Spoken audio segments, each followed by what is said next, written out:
If you're interested in learning how I launched Zim Excellence, then you're in luck.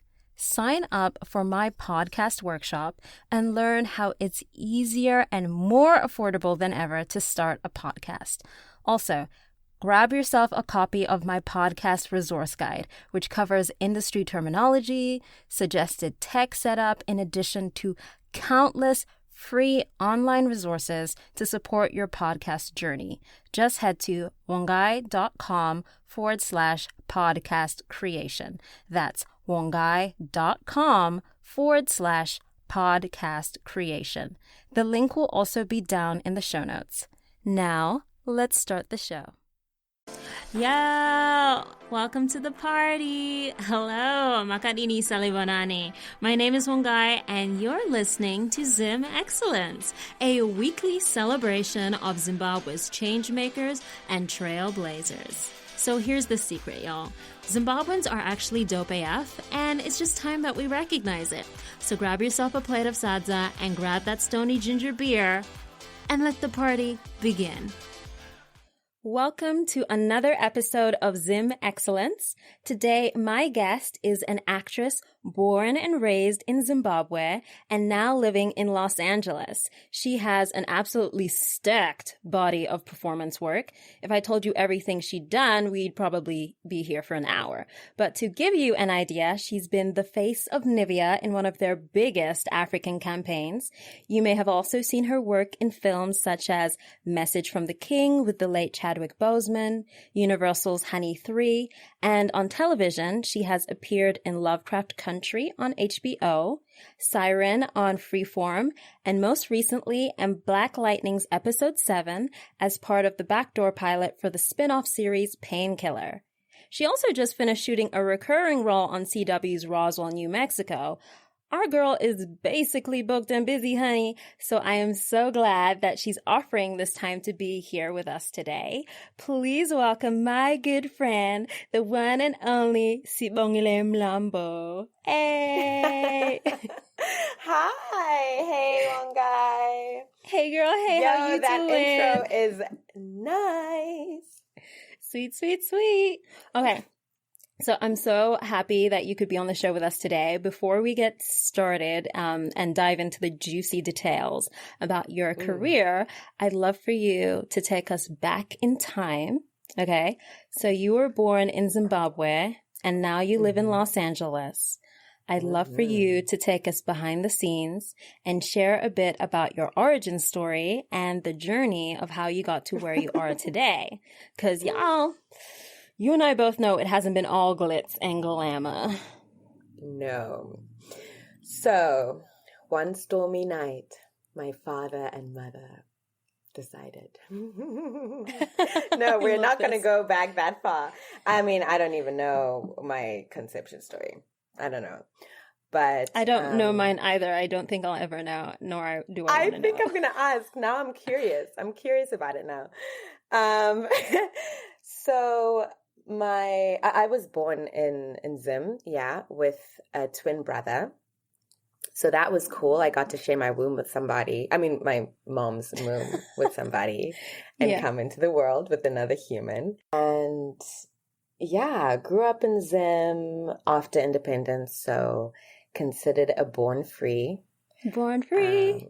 And enjoyed that for a while. Like Zim was popping. Like when I think of my childhood, like junior school, it was really, it was a great time. Everyone was mixing.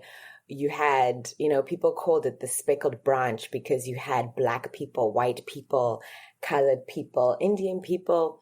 We were all mixing together finally. It's what our parents' generation had fought for. We were experiencing what they had fought for. And it was great for a while. And then, of course, getting to high school, everything went to shit, unfortunately, with the land reform program. And, things got a bit awkward, especially at school. Yeah, that was, I guess, junior school, high school experience. And going through all of that, I had this desire to perform. I'm lucky that I got to explore it. Ended up in gymnastics, becoming a dancer, taking dance classes in high school at Arundel. Wait, you went to Arundel too? I went to Arundel, yeah. You, me, and Vivian all went to Arundel. What is this? Wow, yeah, Arundel. It's a great school. I mean, it also had its downsides, but the Pink Prison. Wait, we'll talk about this later because I don't think I know what that. I was there for like 2 years. It's a blur to me. Yeah. Anyway, keep going. Okay. Well, anyway, and that's where I took my dance classes and everything at the Pink Prison. And I remember being in a musical. Well, it might have been in junior school in a musical, but anyway, performance was kind of just there circling around. I just really enjoyed it. I did my first film when I was in junior school, and I guess when I was 17 is when I really decided this is something that I do want to do and I want to explore, and I need to figure out how I'm going to do this. Eventually left to come to the States to study, and I didn't study performing arts. I really wanted to, but I didn't.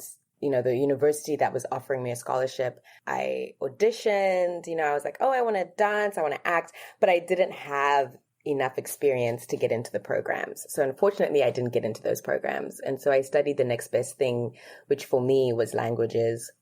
And I thought I wanted to be a physical therapist, so I did that too. But of course, the performance thing was always circling. And eventually, when I finished school and I could do whatever I wanted with my life, I went to New York and eventually ended back in Zim, ended up in South Africa, and ended up in LA. Whew, wow, okay. That started off a bit slow, and then I just fast forwarded. It just like picks up. I love it because I see myself as a global citizen, and I totally see you as this global citizen as well, because you've had these rich experiences coming from Zimbabwe to the United States to South Africa to, I believe you studied abroad in Europe for some time as well, which is really cool. And you speak multiple languages, which is really awesome. So the question I usually get when people find out about my background is whether or not I encountered culture shock. Did you encounter culture shock going from Zimbabwe to the States and the States to South Africa and then South Africa back to the States again? Well, I guess it starts with the definition of what is culture shock. I don't know the exact definition. Well, the definition that my mom gave me, because the first time I encountered culture shock was when I was 8 years old moving to Zimbabwe. So culture shock is not only like you're being introduced to this culture that feels so foreign to you, it can also be your reaction to food. It can be your reaction to weather and climate. It can be, it's being in a brand new environment and feeling slightly disoriented, and you have to adjust to that. That's how I would define culture shock. Oh, yeah, definitely. Coming to the States, when we moved for university, we had never been to the States before. So it was this weird thing of, oh my gosh, everything that we saw on TV is legit what it's like. I love that so much. I know the first 2 weeks felt like, because we stayed at my uncle's place, right? In the first 2 weeks, nice neighborhood, white picket fences. And I felt like I was in an episode of The Desperate Housewives. That was my show. And I was like, this is so strange. Their houses actually look like this. People actually sound like this. You go to Walmart and you just have a wall of choices. I remember I couldn't even... going to shop for either cereal or toothpaste, it was like, what is this? Why is there so much choice? I just need 1 out of 3, not 1 out of 20 or 40. I remember the first time my family and I visited America was 2005, just before Hurricane Katrina hit. And my first reaction was like, the portions are so big. I can't finish this, because I came from this tradition of you have to finish your food. You can't throw anything away. And I'm like, I can't finish it. And my parents are like, it's okay. You don't have to finish it. And I'm like, since when? What is happening? Because the portions were bigger and I just didn't realize. And I was also very small. And then going to the Walmarts and the Targets, aka Target, and just seeing, I was like, these stores are huge. This is like Costco. And my mom, because there's Costco in the UK, and my mom was like, yes, Costco is American. They're this big. Wow. And I'm like, what? It's insane. Yeah, everything was bigger. And especially in Texas, that was, our first like home in America, and everything's bigger in Texas. So they say. I'm still to go. Yeah, everything is bigger. So it was culture shock. I remember the first time I went home after moving to the States was 6 years later, and that was a different kind of feeling because things had changed, but they also hadn't. Like stuff like infrastructure had not changed, and that was frustrating. But I still had a lot of, and I still do have a lot of friends who are at home and family that is at home. And so going back the first time was a really good experience for me. My cousins welcomed me and embraced me, and that was really great. And I was there for about 2 months before I left and went to South Africa, which was also a completely different culture shock. But I moved to Cape Town, and I'd never been to Cape Town. Luckily for me, I had family there. I seem to have family everywhere, which is great. But I did have family in Cape Town, and so that helped. Things were just different. I think in my first week, my phone got stolen. And I was like, oh, girl, oh, child, you are in South Africa, okay? I mean, not to, diss anyone's country, but the first time I went and passed through South Africa, my suitcase was stolen. And so that was my introduction to a lot of unlearning to do with that belief system, most definitely. Wow. Yeah. Wow. Yeah. Yeah, there was a lot of things that just happened. There's stuff like, oh, because my name is Sibongile Mlambo. Oh, but you don't speak any of our languages. What's up with that? And colorism. I mean, I thought after, being in the States, being in the West for 6 years and coming home, oh, great. Africa is ours. We're not going to have any, colorism shit or any of that. But coming back and being exposed to the exact same thing that I experienced in the States, especially in the modeling industry, and just being shocked and pained that, oh my gosh, we're going through the exact same thing. There is this huge misconception that just because African countries are Black majority, that everything is all kumbaya and peace and like we have it sorted out. And it's like, no, y'all, we have the same issues happening out in the West. When we talk about white Western hegemonic values and Eurocentric values, they are everywhere. I think it was around 2011, I was going through my hair journey. I was transitioning from straight relaxed hair from since I was about 3 to natural hair. And basically, because I was relaxed since I was 3, I didn't know what natural hair was. I didn't know what my real texture looked like. It was a whole journey, literally. And I remember watching YouTube videos talking about like, our African ancestors understood shea butter and this and that, and they just know. And so it was my first trip back to Zimbabwe in a year, thinking, yes, I'm going to go to Zimbabwe and back to my roots, and I'm growing out my hair natural and going to see all these beautiful natural hairstyles. Like, I thought it was going to be a moment for me to be able to appreciate more of our natural beauty. And as soon as I arrive at the airport, I'm seeing so many weaves. I even saw a weave on a baby. I'm like, what is this baby doing with the weave? What? This baby was like 2 or 3 and was weaved. Was like straight, silky straight weave that was like going down to like the half of her body. It was not a wig. I was like, how did they weave this little baby? And why are they weaving this little? And I was like, yeah. And I'm like, I was like spreading the gospel of natural hair to everyone. People looking at me like, what are you doing? Like, you can just just, you can do your hair, you can put a relaxer, you can get a weave. And I'm like, you don't get it. These chemicals and the natural hair. Yeah, the creamy crack. Ooh, the creamy crack. I swear, good hair literally changed my life. And hopefully if we have time, we can circle back to that and talk about that when it comes to acting. But I want to know, first of all, what is your favorite memory from growing up in Zimbabwe? Family gatherings. Oh, those were the bomb. Like, just all our uncles and aunts together, the music, the braais, like with our cousins, just hanging out. Those were the best.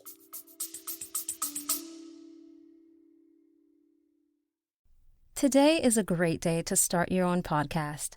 Whether you have a message you want to share with the world, or you think, ooh, it could be fun to have my own talk show like Wongai, getting started is easier than ever. Here at Zim Excellence, we use Buzzsprout, which is hands down the easiest, most affordable, and best way to launch, promote, and track your podcast. Start for free and list your show on directories like Apple Podcasts, Spotify, Google Podcasts, and more within minutes. Podcasting isn't hard when you have the right partners, and the team at Buzzsprout is passionate about helping and teaching you to succeed. Just check out their YouTube videos. They are filled with tons of information. So join over 100,000 podcasters already using Buzzsprout to get their message out to the world. Sign up today using the link in the show notes or go to wongai.com/podcast creation, and you'll get a $20 credit if you sign up for a paid plan. It also helps support the show. So go ahead, sign up for Buzzsprout, and keep me posted on your new podcast. Now back to the show. Oh, I love that so much. And what does being a Zimbabwean mean to you? Let's see. Well, it's where I was born. It's the culture that I was brought up in, the language that I speak. And so I guess it's my identity, right? But there is also some conflict there, of course. It's also because we do have quite a conservative culture.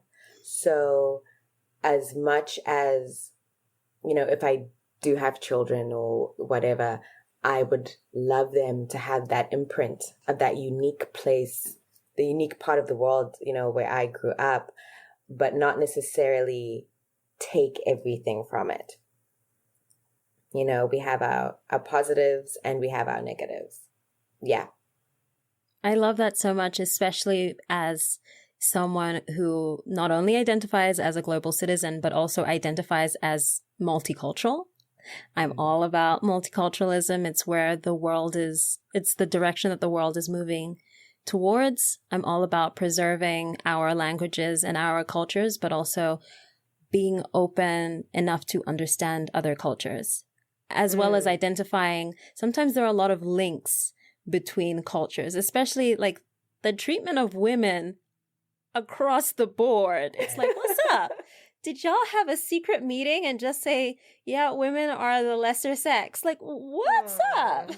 Like, except for somewhere, and I think it's either East Africa, where women have multiple husbands.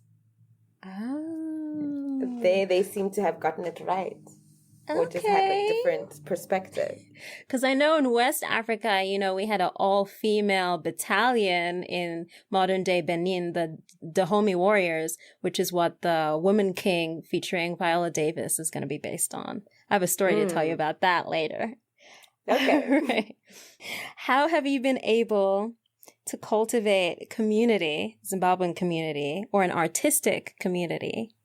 Well, I'm part of a secret organization that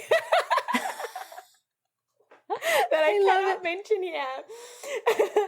But, I think that there's some people who are connectors. And when I think of, say, Tongai Teresa, when I went to the States, the first, well, when I went to Los Angeles the first time to shoot a film, he reached out to me, and online. And so that's how we connected. And then he connected me to other Zimbabweans in Los Angeles. And I think like people who want to find each other will find each other.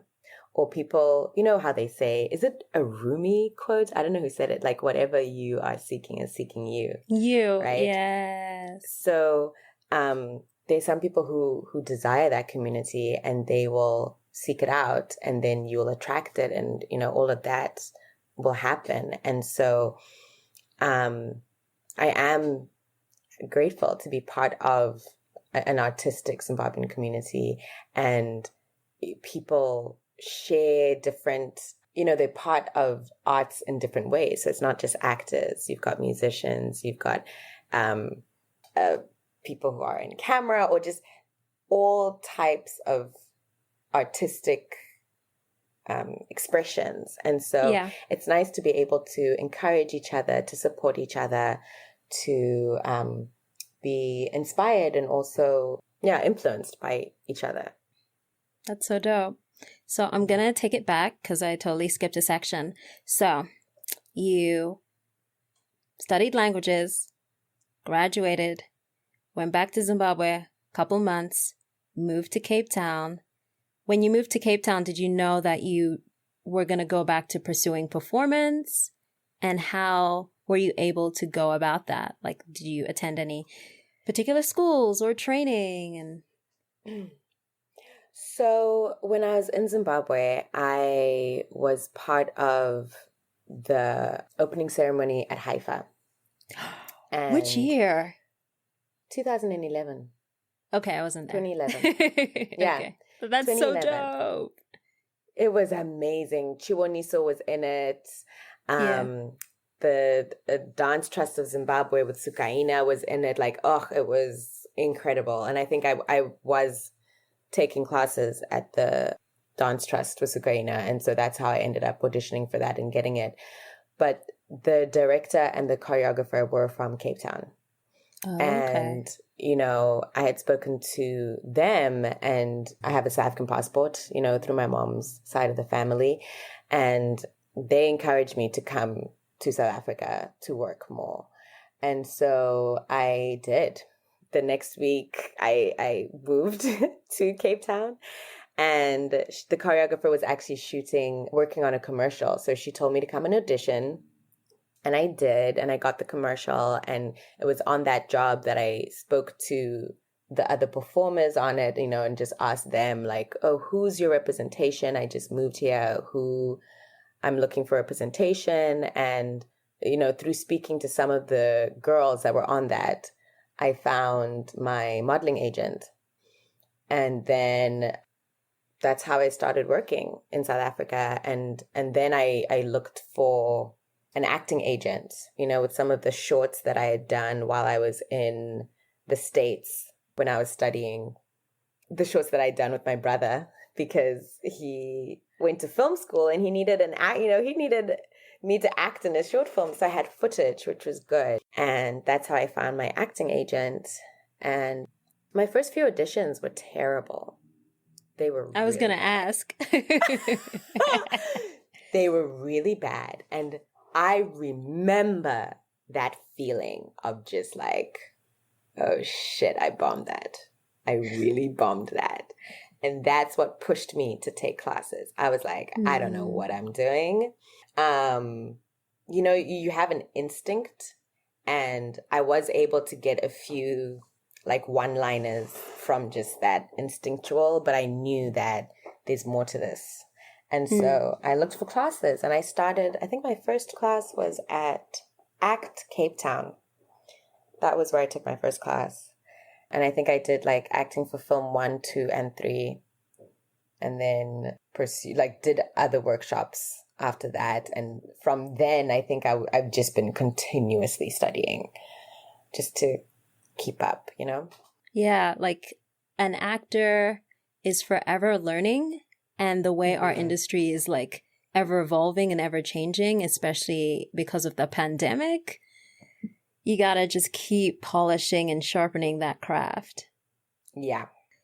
Do you have any favorite techniques or like people? Like my teacher was a huge Uda, so I'm all about, as soon as I get my sides or my script, I'm doing Uda Hagen's 9 questions.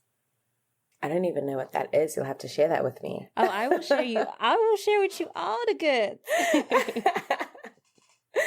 What are I really like thoughts. I'm taking a psychology of acting course right now, and I found it so interesting. Yeah. I'm going to need the details after that. Girl, I'm going to send it to you. But I'm learning so much more about myself, more than I've learned in any therapy session.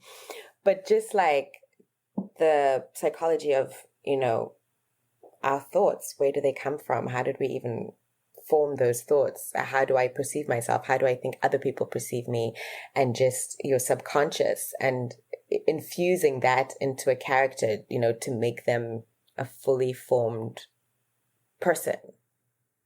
That's what I'm really enjoying right now. I love that. You say subconscious, and you remind me I'm currently taking a 16-week mindset course for me. And it's been game-changing for my life, and I hadn't considered that I could be applying this to acting. So that's a really great reminder to have. Yeah. Okay, so you've had this amazing career in Cape Town, doing all the fabulous commercials and the modeling and the dancing, and you land this role, which brings you to the US of A. I'd like to hear about that process. So, I actually went to the US to go land that role. When I was based in Cape Town, I didn't see my family for about 3 years. And it took about 3 years for me to finally be able to save enough money to be able to go see them once a year. So one of the times that I went to, I went to go see them the first time, and it was so expensive. And I decided the next time I go and see them, it has to be combined with work because, the plane ride is way too long and it's just a lot of money. And so the second time I went to go see them, I met with representation because I knew at that point that I want to go back to America. I want to move to Los Angeles. And so I went to New York. I spent a few days in New York. My sisters were in New York, so I visited them and I met with representation.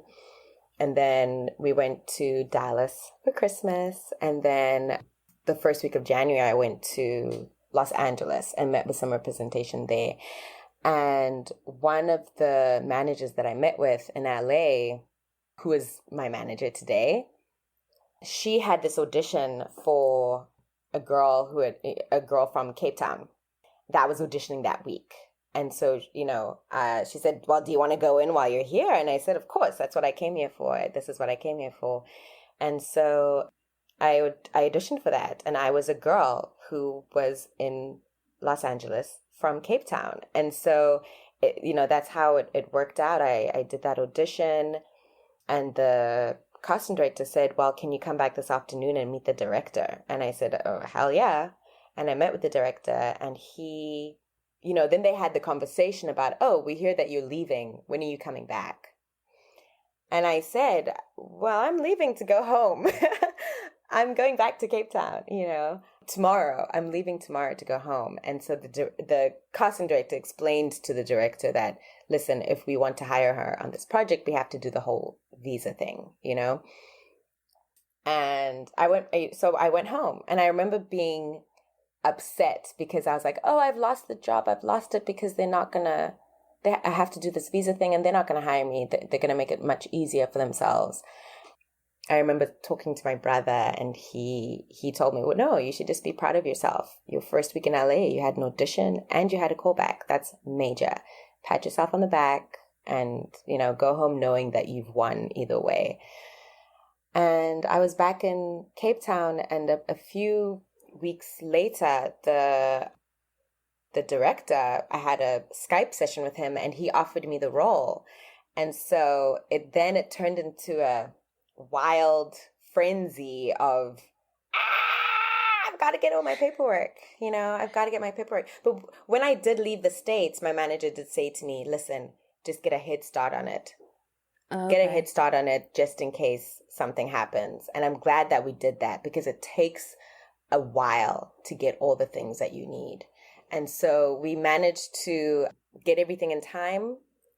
I was under contract with something else and we had to finagle out of it.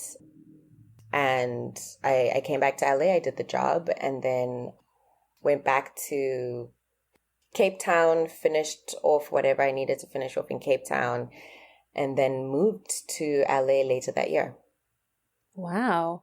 May I ask which category of visa you applied for?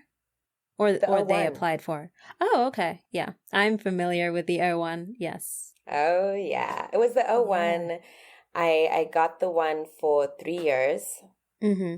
And it wasn't attached to the job. It was attached to my manager. So I could do any job. Look at you. That is amazing. You set that intention that the next time you'd be in LA wasn't just going to be for pleasure. It was also going to be for work. Mm-hmm. And the outside world answered that call and made it happen. And it's this story is definitely a reminder of what is for you is for you, especially because there's no rhyme or reason in this industry. You go in and you think you did a great job with the audition and you don't get it. And people are like, when are you going to get it? I'm like, I might not know. And some days you go in and you don't think you have it, or like you said, you thought you'd lost it, but what was for you was definitely for you. And those are the things like people talk about being ready. Right? You just have to be ready for your moment because those are things that I couldn't plan. I didn't plan that, right? I didn't plan that, then I was going to go to LA and then this job was going to come through and then that was all the universe, whatever else was happening. With you applying for this visa, did you still have to do most of the work or did you get help from this production? So I did have to do most of the work. The production provided the deal memo, which is one of the trickiest parts to this visa. Yeah, they provided the deal memo and the contract, and then I had to provide everything else. It was also a Los Angeles local hire. So I did have to fly myself in. I had to put myself up. I had to drive myself around LA, rent a car. So, it came with all these extra things, but it was worth it. When I did the car, when you had to kind of justify what's better, I had to bite the bullet and do it then, especially because opportunities like that, it wasn't going to come knocking again. Yeah, definitely. So when you were having these meetings with representation in New York and LA, how did you learn, who was who in the industry?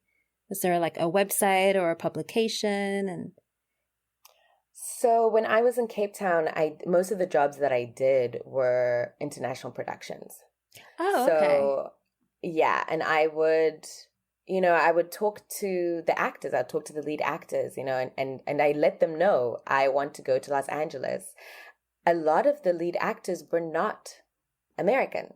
They were either British or Australian. And so I would ask them, well, what did you do? How did you get here? How are you now being flown to Cape Town as the lead of this show? And they're the ones who just, they shared their journeys with me. And one actress, Hannah New, who's absolutely a lovely person, she's the one who encouraged me, and she said, you should do it. You could totally do this. Yeah, so that's when I got more information about the O1 visa, and a lot of those people wrote recommendation letters for me. And some of the actors that I worked with, I asked them, well, who's your representation?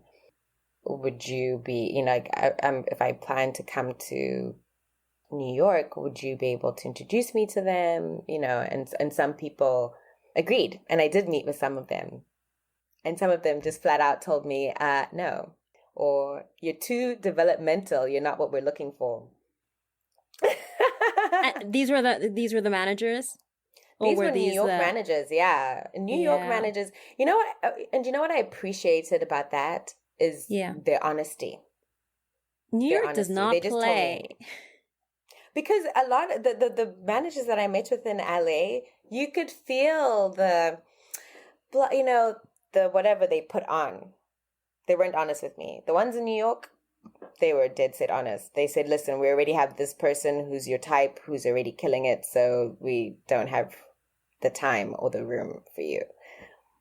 Yeah, I So, feel like New York culture is to be dead set honest, while my experiences in LA were like, yes, I can make you a star and this and this and this. And then you hear nothing back. Oh yeah. my gosh. Yeah. So not only have you gone through these journeys of just moving countries for your studies and then also for your career, you've also gone through this immigration hurdle, which is just so, so stressful. What advice would you have for someone who has that dream in their heart that they know, I want to be in LA or I want to be in New York. I don't know how to go about this, but I know this is what I want to do. Or someone who's in the middle of the process, started the process. Because, whoa. Like, what do you wish someone had told you before you were in that process? What do I think someone had told me? I feel like my manager had kind of already set me up. Like she already said, listen, it takes time. Start now. Definitely you definitely need to have a lawyer who knows what they're doing, because something that helped was, especially with the recommendation letters, that's a big part of it. And you don't want, the people that you're asking are accomplished and they're busy. You don't want to take too much of their time. So when you're with an experienced lawyer, they already have a template of what the letter should look like. And so you can customize that letter for each person so that all they're doing is looking over it, editing it where they want to, signing it. Give whoever you're asking to help you the minimum amount of work possible. You don't want to take a lot of time. When you had, I'm guessing you had a visa interview. Was your visa interview in Cape Town or was it in Harare? I've gone to the embassy in Harare and boy, can I tell you, it is intimidating. You have to go through, you have to leave your phones in a box because you can't have your phones with you. You go through the metal detector and you just sit and you wait and you see some people's dreams are killed and then some people are like cheering. It is an experience horrible. unlike other. Yeah, it is like, oof, am I getting into heaven? It's like, it is nerve-wracking. So yeah, it's really horrible. I did my interview in Cape Town. And it's the same thing. You go to this big, intimidating building. It's usually far away from anything. And then you have to leave all of your belongings and you're sweating, man. You're sweating everything. Because this person you're talking to is going to determine your life, basically. your dreams, basically. Yeah. And you have to answer correctly or... Yeah. It was intimidating. Wow, I hadn't thought about that interview in a very long time. Oh, yo, I had this conversation with my friend about the fact that I'm not going to say these actors' names because the industry is so small, but you have a mediocre white female actress who is probably, you know, the talk of the town, booking all the things or winning an Academy Award, and they do not, you know, for a second question whether or not they deserve it. But a person of color or a person who's from an underrepresented community or a minority will get an opportunity, and it's a lot of imposter syndrome. Like, do I deserve this? Am I good enough? Am I worthy? A lot of that comes up. Have you faced that? Oh my goodness, yes. Imposter syndrome? Oh my gosh. Yeah. I have. Yeah. But like when you think of the amount of hurdles to just get here, the amount of things you have to prove, especially with that O1, you're trying to prove that you're in the top 5% in the world. That you're extraordinary. Yeah. Yeah. An extraordinary alien. Well, that word is now, they've taken it out of the language. It's now non-resident. Thank you, Biden. Oh, wow. Wow. Okay, go ahead. Yep. And so you've had to accomplish so much just to now be considered on the same baseline once you get here. So it is a lot of work. I think, being on the O1, of course, it has its disadvantages. You can only work in that field. And I feel that did push me.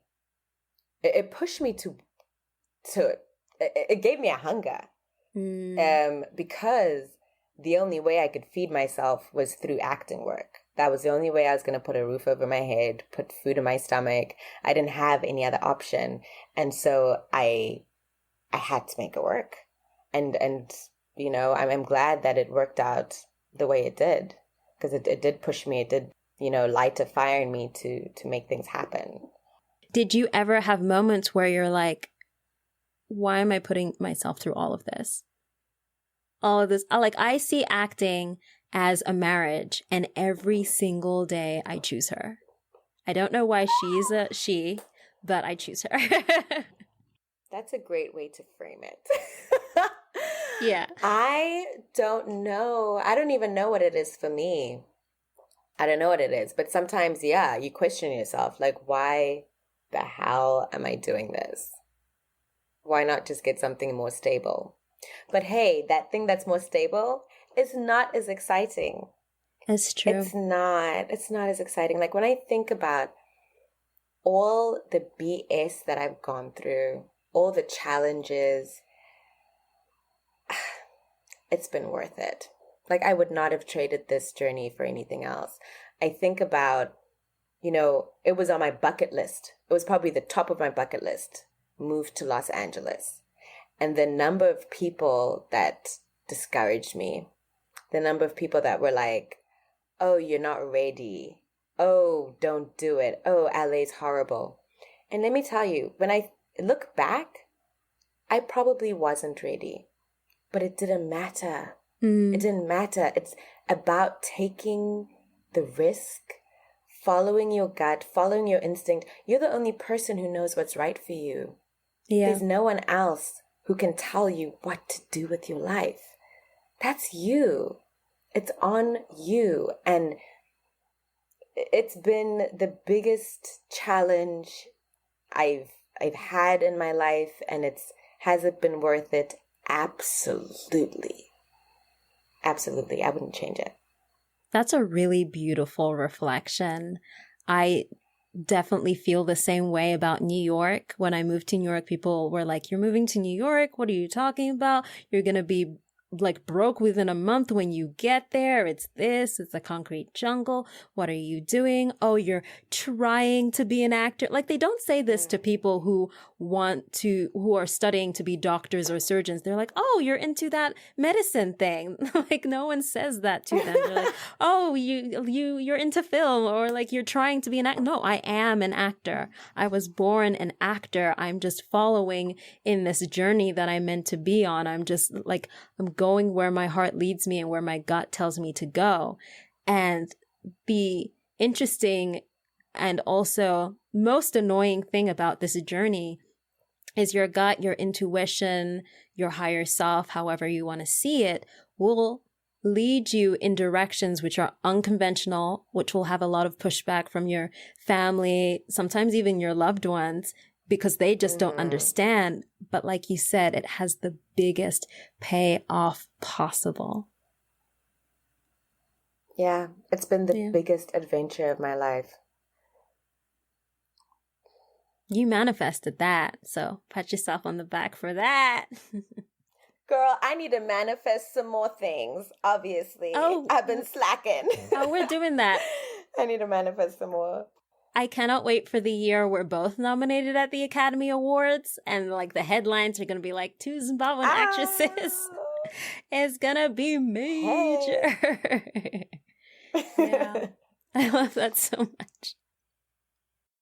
My friends, I hope you enjoyed part 1, but before you go ahead and click play on part 2, please, please, please go ahead, click that subscribe button, rate, review, and once you're done, meet me back for part 2.